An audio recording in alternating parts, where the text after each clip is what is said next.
So without further ado, please welcome Mr. Russell Herman.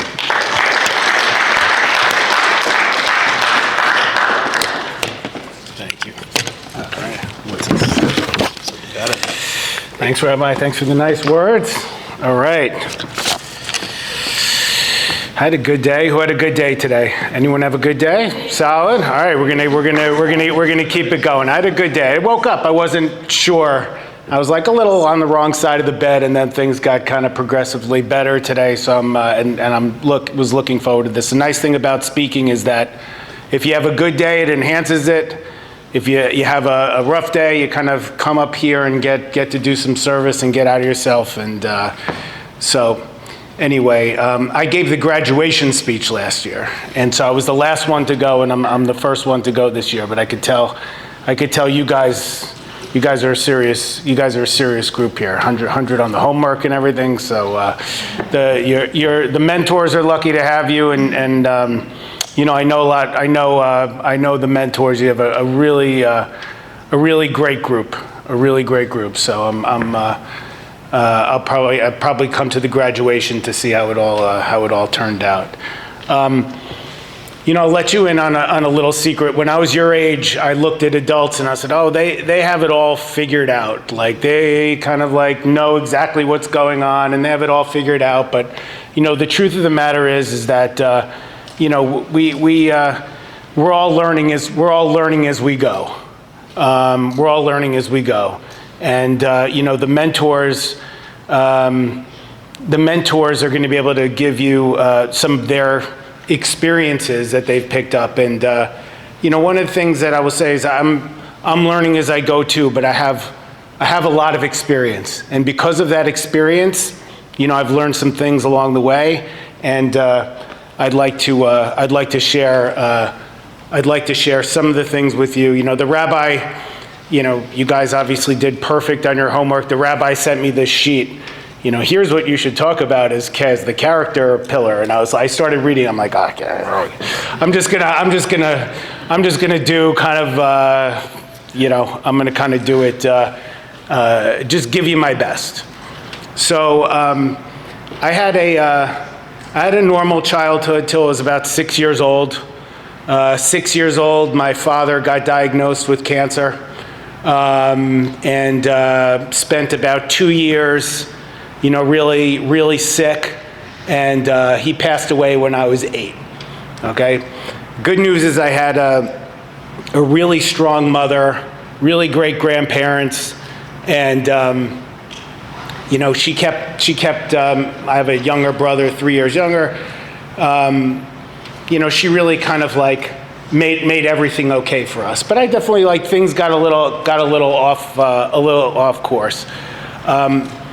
When I was right before my bar mitzvah, my mother got remarried. I grew up around here, and then I moved up to Livingston. And you know, 2 years into that marriage, my mother found a lump under her arm, and I said, you know, you have it too. And she's like, there's no way, you know, this doesn't happen, things don't happen. And sure enough, 15 years old at the time, my mother gets diagnosed with cancer. She gets, I had only been living in that town a couple years. She got super ill, super quickly, and I had a stepfather at the time, and you know, one day my mom had a stroke, and I didn't mean to make you cry, but that's it. My mom had a stroke, and you know, she wasn't able to speak anymore, and the guy that she was married to tried to pull some stuff, and it caused this whole, you know, this whole thing. And basically my mom had to get divorced from the guy that she was married to. And I found myself, you guys juniors? Seniors? Juniors, seniors? Okay. So I was in this exact time, November of my sophomore year in high school, we had to leave Livingston, and I ended up in my aunt and uncle's house, in Marlboro. And so I picked 1 week I was going to school in Livingston. The next weekend I was in Marlboro, and pretty bad situation. You have your friends, whatever. All of a sudden I'm living in my aunt and uncle's basement with a mom who can't talk, and I'm being literally, one day I was in one school, and the next day I was forced, because we had to move, to go to a brand new high school, didn't know anybody. So the first, I'm going to be one of those guys with the clicker doesn't work. Okay, grit. Okay, this is the first pillar I'd like to talk about. Grit. What is grit? Grit is courage and resolve, strength of character. So basically, when I showed up at Marlboro High School, not knowing anybody, it wasn't like a happy thing. I had to force myself to get out of bed in the morning and walk into that classroom not knowing anybody, and having all this other stuff going on at home. And there was no for me, there was no oh, this was all meant to be, or it's all good. I was like, this is I'm just pushing myself at this point. I'm just forcing myself to walk into this classroom, everyone looking at me, and but what happens when you force yourself to go through hard situations, okay? Especially if you could get over the obstacle. You learn, this is one of the first things I learned, was how to push myself through difficult situations. Something that, while it was very hard to go through, it allowed me in life to be able to push myself, I think, into uncomfortable situations. And it was hard for me. I showed up at lunch. I knew one girl there. She said, if you want, you could come sit with me and my girlfriend. So I was there for 2 days. There was a pity thing, and I was sitting there with her friends. And I said, you know what?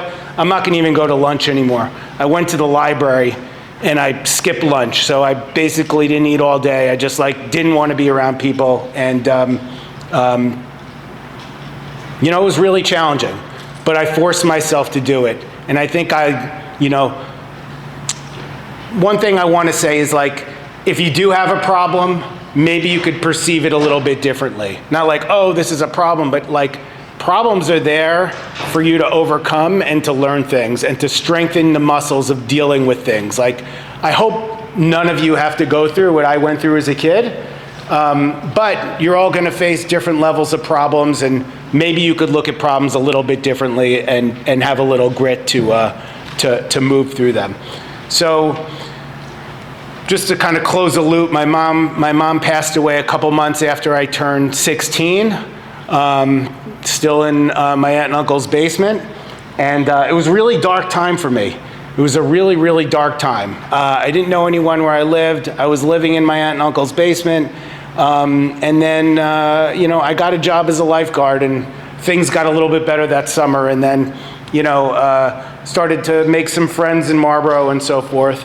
But I heard this line recently that I love. It says, sometimes when things are falling apart, when sometimes things seem like they're falling apart, they're actually falling into place.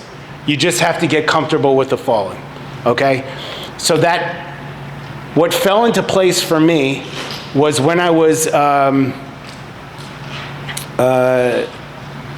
December of that year, I was 16 years old. I ended up meeting a girl, Anyone else in a relationship, or you guys are all a little, oh, Rabbi, yeah, okay. All right, that's okay. I see a couple half hands. Nobody's yeah, I'm in a relationship. All right, okay. I ended up meeting the girl when we were 16 that ended up becoming a light in my life, and the girl that I ended up marrying, 16 years old. And I wouldn't have met her, I would not have been on the beach in Florida where I met her if I hadn't moved in with my aunt and uncle. My mom passed away. It was all you see how it all kind of connects, and boom, I ended up meeting the girl that I married. So the next thing Loyalty. I'll tell you something, meeting the girl at 16 that you're gonna marry, you have friends. By the way, I will say one thing that you probably won't hear, I don't know, maybe your parents will tell you, the person you end up being with or the person you end up marrying, it's by far the most important decision you'll make. You won't read it, you won't learn that in high school or anything like that, but I think that life is, it's indescribable when you could link up with a person you're meant to be with. And I'm sure we've all experienced the other side of it where people are not meant to be together, and it's very challenging. But I was really blessed with finding but I had my friends talking to me like, oh, you should have fun when you're young. You should run around, play the field, yada, yada, yada. The reality is I see a couple elbows there. Okay, that's am I right? Being loyal to my wife, I'm not saying meeting at 16 and going through everything, different colleges and different towns and, friends that didn't get married. We were the youngest, couple. But being loyal to my wife made all the difference. So loyalty, another pillar. Loyalty, what does it say? I found some nice quotes that I like for each one. Okay. Loyalty to the loved one leaves a legacy that outlasts a lifetime. That's a little bit of a tongue twister. But you'll see that if you find people in your life that, you have some people that are there for, they say, a reason, a season, or a lifetime. If you find the lifetime people, the best thing you could be is to be loyal to them. It's, anyway. Okay. So, moving on. Who here knows exactly what they want to do when they grow up? Whatever. You do? Okay. What are you thinking? Lawyer? Okay, good. Anybody else? All right, go ahead. Plastic surgeon. Plastic surgeon? Nice. I might talk to you in a few years. I don't know. Starting to get a little stuff around my eyes. Okay, passion. All right, passion. Nothing great was ever achieved without enthusiasm. The one thing I could tell you guys is you're never going to be world class at something you're not passionate about. Okay? Let's say that you're never going to be world class at something you're not passionate about. You might be passionate about the law already at a young age. You might be passionate about, I don't know, boob jobs. That's fine. But we'll break the levity. I see a big smile there. Okay, he's passionate about it, but actually, my nephew-in-law is going to be a plastic surgeon. He really is finding it satisfying, helping people feel good. And I probably shouldn't have strayed with that joke right there, but okay. I was passionate about stocks. I love them from a young age. It's all I thought about. I found, I had some money that my parents left me, but like a stock that I worked on during college that basically paid for my entire education. And this is something I'm passionate about. But listen, if you don't know what you want to do, right? If you don't know what you want to do, which the majority maybe have a little half hand raised, whatever, it's fine. It's fine. But to be world class at something, you have to have passion. Okay? I had the opportunity to interview with someone who was, I went to University of Florida. I didn't do that great in high school. I didn't do my homework, all that stuff. I had the problems with my parents. I managed to just eke in on good SATs and a good essay about my parents and stuff like that. But most of the people on Wall Street were like Ivy League types, okay? I ended up interviewing for someone I was wholly underqualified for working for at a hedge fund. I'll explain that in a second.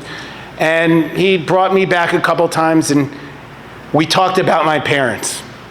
You never know, again, I'm bringing up my parents. He said, both my parents just died in a plane crash a couple years ago. And we had this instant bond. So here's a situation where, who would have thought? I was very underqualified for this job. The parents coming up, I probably wouldn't have gotten this job if we didn't share this bond. He's like, I know what you've been through. I'm going to give you a shot. I got my shot at a Wall Street firm that I was, like I said, underqualified to be at. Was able to, who knows what a hedge fund is? Does anybody know does anybody know what a stock is? All right, stocks, yes. Investing, kinda, maybe, okay. All right, so I worked at a hedge fund. What's a hedge fund? We're not gonna really,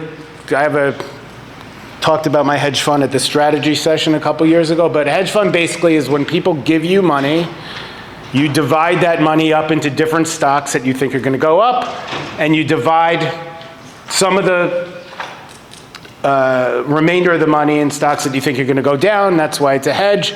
And basically, you're supposed to be able to make people money in any kind of investing environment.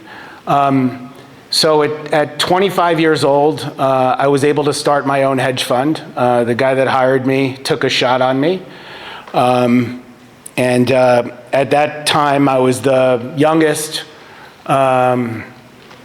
hedge fund manager in the country. My wife was 6 months pregnant, started my fund in January of 2000. And it was a lot, okay? Running a hedge fund is like, all right, who does fantasy football? Or, oh yeah, okay. Maybe a little FanDuel on the side, do a little in dad's account kind of thing. Okay, yeah, okay, I know we got, okay. All right, so running a hedge fund is basically running 10 fantasy leagues at one time, or betting on 100 different football games at one time. It's a lot of exhilaration, but it's a lot of pressure. The swings are insane, the up, down, you're running other people's money. It was an extreme thrill to be a hedge fund manager, especially at that age. And the issue, though, was for the next 10 years, being a hedge fund manager consumed me. It became all I thought about. When people asked me how I was doing, okay, I'd say, well, my performance is this. How are you doing? I'd say, well, I was up today. Like, I could not separate myself from my job or my role as a hedge fund manager or making people money. And I knew it was turning into a problem. I wasn't me. It was my ups and downs were determined by how I was doing at work. And I knew it was a problem. I spent many hours on a therapist's couch trying to separate myself from the numbers. I'm sure you guys could relate to that, whether it's, your schoolwork or your friends or whatever. Like, when whatever it is that's making you be up or down for the day, that's what my job turned into. Okay, still very passionate about it. But in 2008, you might have heard of the financial crisis. Okay. Oh, okay. All right. A lot of shaking heads. I had my first, quite bad year of performance during the financial crisis. I was still very young at the time. I was like 35 years old. I had people from all over the world as clients.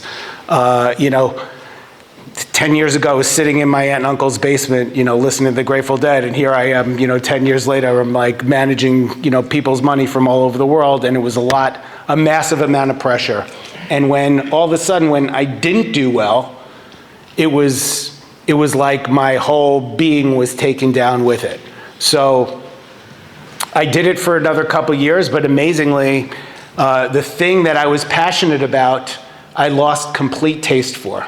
I woke up one day and I said, you know what? I just don't want to do this anymore. And it was crazy because it really defined me for all this time. So if you ever find yourself in a situation where one day, something you love turns into something that you just don't want to do anymore, it's okay to turn the chapter. Okay. How did I go forward with that after the, kind of the traumatic thing of not liking what I was doing anymore? Okay, who here is super comfortable with themselves? 1, 2, 4. Okay, the guy that plays FanDuel all the time is very comfortable with himself also. A guy like that. Okay, so we got about, all right. Adults too. Who is super comfortable with themselves? Okay, I'm not, by the way. I was just trying to get people. Okay, so we have like maybe 5 or 6 people. 6, what? Okay, we have a few people, right? Okay, being comfortable with yourself is probably a pillar that would not come up at the Solomon thing, but like it is a superpower, okay? How could you be comfortable with yourself when the world is crazy around you? Okay, when you might not have get into the exact school you want, or doing the exact grade you want, or the exact relationship you want. How can you maintain being comfortable with yourself? That to me is a pillar of and a strength of character that I'd like to spend some time on. Okay. So Carl Jung is a famous psychiatrist. Said the privilege of a lifetime is to become who you truly are. Okay? Not, when you hear this say, I am, right? I am with nothing else attached to it, right? I'm not I am this or I am that, but just I am. Okay? So I'm going to give you a couple tips. Okay. Having a life of honesty and integrity. The rabbi said it, something like that. Integrity is doing the right thing even when no one was watching. He put this PowerPoint together, so I think he subconsciously stole one of my ideas. Right, exactly. And Warren Buffett, who's one of the most famous investors, says it takes 20 years to build a reputation and 5 minutes to ruin it. If you think about that, you do things differently. A very good life hack is to just tell the truth. When I was your age, I didn't have parents. I manipulated my way around everything. Like honesty and truthfulness was not very important to me. As I got older, I realized if you want to be comfortable with yourself, tell the truth. Okay? It's very easy. You don't have to remember it. Okay? People recognize you as an honorable person, and it's just an easier life when you're a truth-telling person. Okay? Helping others is probably the best way to get out of yourself. Okay? Like I said this morning, I was kind of, woke up on the wrong side and everything like that, but helping others and, your mentor, trust me when I tell you that your mentors, are helping you, but while they're helping you, they're very much helping themselves. And I'm sure you guys are like the elite, Solomon crew here. I'm sure you've done, other programs hand in hand or things like that where you've helped. But a very easy way to get comfortable with yourself is to go out and try to help people that need it. Okay, fitness. All right, I wasn't always this buff. When I was, I had my kids and I was running my fund, I was probably 30 or 40 pounds heavier, didn't care about staying in shape. I was just so focused on work and this city life and all this stuff. You guys all look like super solid here. So I would say, it's easier when you're younger. Having a good level of fitness, strong body, strong mind, your strong body, comfortable with yourself, really important. And then lastly, I knew nothing about having a spiritual connection. You guys are in the right building here. Having a spiritual connection has meant a lot more to me as I've gotten older. And to have an open mind to it, we were talking before, this young man goes to Minion every morning. He's like, that's incredible. And I said, that's why you have such a huge smile on your face. You're connected. And one of the things they teach here at Chabad is, a little bit of light pushes away a lot of darkness. And having a spiritual connection, however you find it, my son's calling me.